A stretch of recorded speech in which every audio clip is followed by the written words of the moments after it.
Hello दोस्तों, क्या हालचाल है आप सबके। आई होप आप सबके सब अच्छे होंगे। स्वागत करता हूं आपका मेरे चैनल ट्रेडर्स रिवॉल्यूशन में।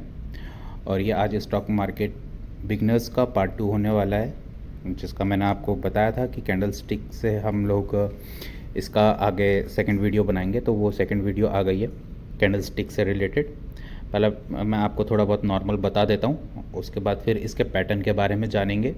फिर उसके बाद हम लोग इसका क्या इम्पोर्टेंस रहता है उन जगहों पर जहाँ से ये अपने आप को बेरिश और बुलिश करती है, वो चीज़ समझेंगे। फिर उसके बाद हम स्ट्रक्चर में आएंगे। फिर उसके बाद हम लोग आगे कंटिन्यू करते रहेंगे इस चीज़ को। ठीक है, तो चलिए शुरू करते हैं वीडियो को। दोस्तों, आपके सामने ये दो कैंडल आ रही है, बेरिश और बुलिश। ग्रीन वाली अगर आप लोग देख रहे होंगे तो ग्रीन वाली जो है वो एक बुलिश साइन देती है, और जो रेड वाली है वो एक बेरिश साइन देती है। हमें वो इंडिकेट करती है कि मार्केट यहाँ से नीचे जाएगा, और ग्रीन कैंडल जो है ये हमें इंडिकेट करती है कि यहाँ से मार्केट ऊपर जाएगा। इसका हाई, लो, क्लोजिंग प्राइस और ओपनिंग प्राइस वो इम्पॉर्टेंट रहता है। उसके बेसिस पर जो है जब भी आप ट्रेडिंग करेंगे तो इसका एक प्लान बनाएंगे कि अगर मार्केट इन चीज़ों से ऊपर है तो यहाँ से हमें बुलिश होना है, इन चीज़ों से नीचे है तो यहाँ से हम लोग मार्केट को डाउन साइड में ही देखेंगे और डाउन साइड का ही ट्रेड करेंगे। ठीक है, तो ये था कैंडल का। जैसा कि आप देख ही रहे होंगे कि ये जो लाइन है ये इसका हाई होता है, ये क्लोजिंग होता है, ये ओपनिंग होता है, ये लो होता है। इसी का उल्टा जो होता है ये रेड कैंडल में होता है। ये इसका हाई होता है, ये इसका ओपनिंग होता है, ये इसका क्लोजिंग होता है, और ये इसका लो पॉइंट होता है। ठीक है, इन चीज़ों के बेस पर हम लोग प्लानिंग करते हैं कि मार्केट यहाँ से ऊपर जाएगा या फिर यहाँ से नीचे ही रहेगा। ठीक है, ये कैंडल का एक सिंपल कैंडल का स्ट्रक्चर है जो अभी मैंने आपको दिखाया है। इसी के साथ इसके और कैंडल भी रहते हैं जो हमें बताते हैं कि मार्केट किस तरीके से स्ट्रांग हो सकता है और या फिर किस तरीके से डाउन आ सकता है। मार्केट जिस पॉइंट पर उस टाइम पे मार्केट खड़ा हुआ है और वहाँ पर अगर इस तरीके का कुछ पैटर्न बनता है जो मैं आपको दिखा रहा हूँ, इस तरीके का कुछ कैंडल दिखता है, तो वहाँ से आपको ये इंडिकेट हो जाएगा कि मार्केट यहाँ से ऊपर जाएगी या फिर मार्केट यहाँ से डाउन जाएगी। तो ये है वो कुछ कैंडल जो मैं आपको बता रहा था कि इसमें अगर ये मार्केट के ऊपर में रहती है तो ये सबसे कमज़ोर होती है।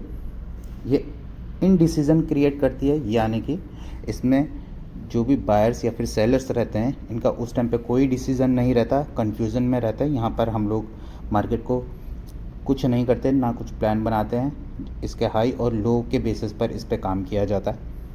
ठीक है, ये हैमर है, ये आपको इंडिकेट करता है कि मार्केट में एक दमदार पावर आ रही है। ठीक है, जो कि मार्केट को पहले नीचे ले गई थी और नीचे के साथ फिर ये मार्केट को ऊपर ले जा करके क्लोज़ करने में कामयाब हुई है। यानी कि ये मार्केट को इंडिकेट करती है कि मार्केट यहाँ से ऊपर की साइड जाएगा। ठीक है, उसके बाद का कैंडल आता है हमारा मारुबोजू।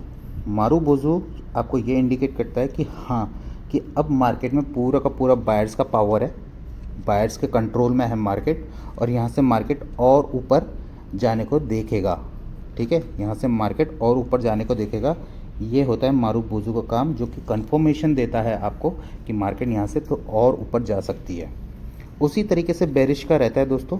बेरिश अगर नीचे अगर इस तरीके का कुछ पैटर्न बनाती है तो ये सबसे कमज़ोर होती है। ठीक है, ये कन्फ्यूज़न क्रिएट करती है। यहाँ पर मार्केट का कोई डिसीज़न नहीं रहता, ना बायर्स का रहता है ना सेलर्स का रहता है कि किस तरीके से वो लोग काम करें या फिर किस डायरेक्शन में जाए। उसके बाद आता है हमारा इन्वर्टेड हैमर। इन्वर्टेड हैमर अगर टॉप में बनता है, ठीक है, अगर टॉप में बनता है तो वहाँ पर ये इंडिकेट करता है कि मार्केट वहाँ से नीचे की तरफ जाने को देख रहा है, नीचे की तरफ जाने को सोच रहा है, और मार्केट वहाँ से नीचे भी जाता ही है। ठीक है, चौथा आता है हमारा मारुबोजू कैंडल, जो कि बेरिश का ही एक साइन है। ये इंडिकेट करता है कि मार्केट में अब पूरे सेलर्स हावी हो गए हैं, सेलर्स के कंट्रोल में है ये पूरा का पूरा मार्केट, और यहाँ से मार्केट और नीचे जाने को देख सकता है। ठीक है। इससे आपको एक कंफर्मेशन मिल जाता है कि मार्केट यहाँ से अब नीचे जाएगा। आप किस तरीके से अपना प्लान बना सकते हैं और फिर मार्केट को उसी हिसाब से एग्जीक्यूट कर सकते हैं जब आप ट्रेड करेंगे। उसके बाद आ जाता है इसका ये पैटर्न जो इम्पोर्टेंट है। ये पैटर्न सबसे ज़्यादा इम्पोर्टेंट है दोस्तों। आप ये पैटर्न नोट कर लीजिए अपने कॉपी में या फिर अपने नोटबुक में। ये पैटर्न जो अभी मैंने आपको सिंगल कैंडल्स दिखाए थे उनके साथ अगर ये मारू बोजू, ठीक है, इस तरीके का कुछ भी पैटर्न दिखते हैं तो वो और ज़्यादा पावरफुल होते हैं उस टाइम पर, और ज़्यादा पावरफुल होते हैं। ये आपको बताते हैं कि हम मार्केट बहुत अच्छे से बायर्स के कंट्रोल में है या फिर सेलर्स के कंट्रोल में है, और यहाँ से मार्केट और ऊपर जाने के लिए देख सकता है, मार्केट यहाँ से और नीचे जाने के लिए देख सकता है। इस चीज़ का आप लोग प्लान करके तब अपने जो प्लान को है वो एग्जीक्यूट कर सकते हैं। इसके कुछ कैंडल्स जैसे कि ये ड्रैगन फ्लाई डोजी हो गया, ग्रेव स्टोन डोजी हो गया, ठीक है, बुलिश हरामी बेरिश हरामी पैटर्न हो गया। ये सारी पैटर्न्स जो है ये आप नोट करके रखिए, ये आपको काम आएंगे। आगे आने वाले टाइम में जब हम लोग इसके बारे में बात करेंगे तो यही पैटर्न्स जो हैं आपके काम आएंगे। मैं इसमें से कुछ ही पैटर्न्स यूज़ करता हूँ, मैं सारे के सारे पैटर्न यूज़ नहीं करता हूँ, कुछ ही पैटर्न यूज़ करता हूँ। उसी के बेसिस में मैं आपको बताऊँगा, जो मैं यूज़ करता हूँ मैं उसी के बेसिस में बताऊँगा। जो मैं नहीं करता उसका मुझे कंफर्म नहीं है तो फिर वो चीज़ मैं आपको बताऊँगा नहीं। जिसको मैंने देखा है, टेस्ट किया है और जो मैं प्लान करता हूँ उनके साथ वो जिस चीज़ को एग्जीक्यूट करता हूँ वही चीज़ मैं आपके साथ शेयर करूँगा, ठीक है। तो ये कैंडल स्टिक जो पैटर्न है ये आप नोट कर लीजिए नोटबुक में। इससे आपको हेल्प मिलेगी आने वाले टाइम पे कि हमें किस तरीके से प्लान करना है इन सब चीज़ों का। और इस वाले चार्ट पैटर्न को आप याद भी रखिए क्योंकि यही अभी जब मैं मार्केट स्ट्रक्चर बताऊँगा तो ये बहुत काम आने वाला है, ठीक है। चलिए आगे बढ़ते हैं। अब ये है आपका स्ट्रक्चर। ये स्ट्रक्चर्स ही सब कुछ हैं। यही स्ट्रक्चर आपको एक सिंगल कैंडल में भी दिखेगा, ठीक है, जो आपको बताएगा कि हाँ कि यहाँ से मार्केट कहाँ जाने वाला है। यही कैंडल्स को अगर मैं बोलूँ जो मैंने आपको बताया था कि यही सारे स्ट्रक्चर एक कैंडल के अंदर में भी आ जाते हैं, ठीक है। एक कैंडल के अंदर में भी यही सारे स्ट्रक्चर आते हैं और यही स्ट्रक्चर आगे जा कर के काफ़ी बड़े होते हैं और जिसके इंडिकेशन से हम लोग ये तय करते हैं कि हाँ यहाँ से मार्केट ऊपर जाएगी या फिर नीचे जाएगी। उसके बेसिस पे हम लोग प्लान करते हैं अपने मार्केट को कि मार्केट कहाँ जा सकता है। प्लस इसमें सप्लाई डिमांड का भी पूरा का पूरा खेल होता है कि मार्केट को कितनी सप्लाई मिल रही है, कितनी डिमांड मिल रही है। उस हिसाब से इन पैटर्न्स को देखा जाता है, उस हिसाब से क्या कहते हैं अपना प्लान एग्जीक्यूट किया जाता है, तब जा कर के हम लोग उस ट्रेड को चलते हैं, ठीक है। तो आप ये इस चार्ट का भी फ़ोटो खींच लीजिए या फिर स्क्रीनशॉट खींच लीजिए या फिर आप कहीं पर नोट कर लीजिए ये सारी चीज़ें, तो आपको इजी पड़ जाएगा। ये सारे के सारे पैटर्न आने वाले टाइम पे आपको ये सारे के सारे पैटर्न जो है ये काम आने वाले हैं, ठीक है। अब हम लोग बात करते हैं जो मैंने आपको बताया कि मार्केट क्या करता है। जैसे कि एक सिंगल कैंडल मैंने बताया, फॉर एग्जांपल मैं एक हैमर मान करके चल लेता हूँ, ठीक है। ये हैमर दो तरीके से स्ट्रक्चर शो करता है, ठीक है, दो तरीके से स्ट्रक्चर शो कर सकता है आपको। एग्जांपल कि जैसे कि मार्केट यहाँ पर ओपन हुआ, यहाँ से मार्केट नीचे गया, ऊपर की तरफ आया और यहाँ पर क्लोज़ कर दिया, तो ये हमें बताता है कि हाँ मार्केट जो है एक बुलिश साइन दिखा रहा है। प्लस इसी का दूसरा स्ट्रक्चर अगर मैं करूं हेड एंड शोल्डर से लेकर के, अगर मान लीजिए मार्केट ओपन हुआ, ये हेड बनाया इसने, सॉरी शोल्डर बनाया, फिर हेड बनाया, फिर शोल्डर बनाया, और उसके बाद मार्केट यहाँ पर आकर के क्लोज हुआ, तो ये भी एक साइन दिखाता है किस चीज़ का, हैमर का। ये देखिए, ठीक है, ये भी एक साइन दिखाता है हैमर का। तो इस तरीके से आप मार्केट को जो है जज कर सकते हैं, इस तरीके से आप मार्केट को जज कर सकते हैं कि मार्केट हमें क्या शो करना चाह रहा है एक कैंडल के थ्रू, ठीक है, ये कैंडल के अंदर का स्ट्रक्चर रहता है जो मैंने अभी आपको बताया। इसी तरीके से और भी और पैटर्न जो भी रहते हैं आप उसी तरीके से इसी तरीके से आप लोग देख सकते हैं। फॉर एग्ज़ाम्पल अगर मैं बोलूँ कि जैसे कि मान लीजिए कि एक कैंडल है जिसका बॉडी बड़ी है, ऊपर से वीक है, बॉडी बड़ी है, ऊपर से वीक है। इसको मार्केट इस तरीके से ले सकता है कि मार्केट जहाँ पर ओपन हुआ, ये एक बुलिश है, ये ग्रीन मान लीजिए ये कि ये ग्रीन है, ग्रीन कैंडल है, इसका ओपन यहाँ हुआ है, क्लोज यहाँ हुआ है, हाई ये है इसका। तो मार्केट जहाँ से ओपन होती है वहीं से ऊपर की तरफ बढ़ती है, फिर उसके बाद नीचे आकर के यहाँ पर क्लोजिंग कर देती है। तो ये इसी तरीके के कैंडल बनते हैं, ठीक है, इसी तरीके का कैंडल्स बनाया जाता है, ठीक है। इसके अंदर का स्ट्रक्चर इस तरीके से रहते हैं, कुछ जो कैंडल के अंदर का स्ट्रक्चर रहता है, ठीक है। इतना समझ में आ गया आपको। अब मैं इनका वो चीज़ बताता हूँ जो मैंने आपको बोला था यहाँ पर, जो मैंने आपको बताया था ना इन कैंडल्स का क्या इम्पोर्टेंस रहता है कभी भी जब हम लोग ट्रेड लेते हैं, क्या चीज़ देखते हैं हम लोग, तो वो मैं अब आपको बताने वाला हूँ। मान लीजिए कि मार्केट ऊपर से नीचे की तरफ डाउन आ रही है,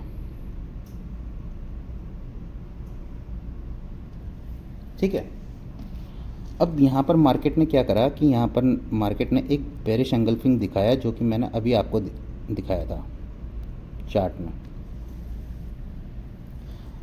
मार्केट जब नीचे की तरफ आती है और जब ऊपर जाती है, यहाँ पर रीटेस्ट में ये अपने उसी पैटर्न को या फिर अपने साथ वाले पैटर्न को, साथी वाले पैटर्न को, फॉर एग्ज़ाम्पल जैसे कि मान लीजिए यहाँ पर इन्वर्टेड हैमर है, इनको इनवाइट करती है और इनको यहाँ पर डिप्लॉय करती है ताकि मार्केट यहाँ से नीचे की तरफ जाए, ठीक है। जब भी ये राइज होगा यहाँ पर फिर से जो है ये अपने साथी को इनवाइट करेगी, डिप्लॉय करेगी और फिर मार्केट को नीचे भेज देगी। तो ये हर बार ये करैक्टर चलता रहेगा। ये करैक्टर तब तक चलता रहेगा जब तक कोई भी एक बुलिश साइन जब यहाँ पर शो नहीं होगा और इस करैक्टर को तोड़ेगा नहीं। फॉर एग्ज़ाम्पल अगर आपको समझ में नहीं आ रहा, मैं और आसान भाषा में समझा देता हूँ, जिसको हम कहते हैं, आपने देखा होगा, अगर मैं एसएमसी की भाषा में कहूँ, एसएमसी की भाषा में जब मार्केट नीचे की तरफ आती है, ये ऊपर जाती है, अपने ऑर्डर ब्लॉक को टच करती है, उसके बाद नीचे आ जाती है, राइट। तो ये जो ऑर्डर ब्लॉक को ये टच करती है और नीचे आ जाती है, इसका मतलब यही रहता है कि ये अपने पैटर्न को, जो यहाँ पर डिप्लॉय हो रहे थे, अपने पैटर्न को तोड़ने में फेल हो गई है, अपने पैटर्न को तोड़ने में फेल हो गई है। इस वजह से मार्केट ऊपर से जो है नीचे की तरफ गिरी है। और जब ये नीचे की तरफ गिरेगी, जब यहाँ पर आएगी और ये तोड़ने में फेल होगी, तो आप यहाँ पर इसका यही स्ट्रक्चर देखेंगे, या तो यहाँ पर बेयरिश एंगल्फिंग होगी, ठीक है, या तो यहाँ पर इवनिंग स्टार होगा, ठीक है। इस तरीके का कुछ भी पैटर्न रह सकता है इस जगह पर अगर ये फेल होती है तो, ठीक है। पहला पॉइंट ये हो गया, ये मैंने आपको बता दिया कि किस तरीके से डिप्लॉय ये लोग करते हैं। इसी तरीके से इसका अपोजिट आप बुलिश साइन भी ले सकते हैं कि बुलिश में भी, कि जब ये बुलिश होता है, मार्केट जब बुलिश होता है, ये क्या करता है कि मान लीजिए कि ये हैमर है और एक ये मारुबुजू कैंडल है, ये जब भी ऊपर जाएगी और नीचे रीटेस्टिंग के लिए आएगी, तो यहाँ पर या तो ये बुलिश एंगल्फिंग बनाएगी, या फिर ये मॉर्निंग स्टार बनाएगी, ठीक है, या फिर ये हैमर बना देगी। इस तरीके का कुछ भी पैटर्न बना सकती है ये, और उसके बाद फिर ऊपर जाना शुरू कर देगी और अपना ब्रेक ऑफ स्ट्रक्चर कर देगी। ये अपने साथी यानी कि इससे रिलेटेड जो बुलिश साइन शो करते हैं उन्हीं को ही यहाँ पर डिप्लॉय करेगी और हर बार ये इसी तरीके से डिप्लॉय करती रहेगी और ऊपर की तरफ बढ़ती रहेगी, डिप्लॉय करती रहेगी, ऊपर की तरफ बढ़ती रहेगी। ठीक है दोस्तों, ये समझ में आया आपको कि मार्केट कैंडल्स के थ्रू किस तरीके से अपने आप को उन जगहों पर डिप्लॉय करती है मार्केट को उठाने के लिए। और वो जगह क्या होते हैं वो मैं आपको नेक्स्ट वीडियो में बताऊंगा। वो जगह क्या होते हैं ये सारी चीज़ें मैं आपको नेक्स्ट वीडियो में बताऊंगा। फ़िलहाल के लिए आप इतना समझ लीजिए कि मार्केट जहाँ से गिरेगी, ठीक है, और जब रीटेस्टिंग देगी तो वहाँ पर वही पैटर्न बनाएगी वो लोग नीचे गिराने के लिए, वही पैटर्न बनाएगी जो उसके साथ से रिलेटेड होंगे। ठीक है, जो मैंने अभी आपको चार्ट दिखाया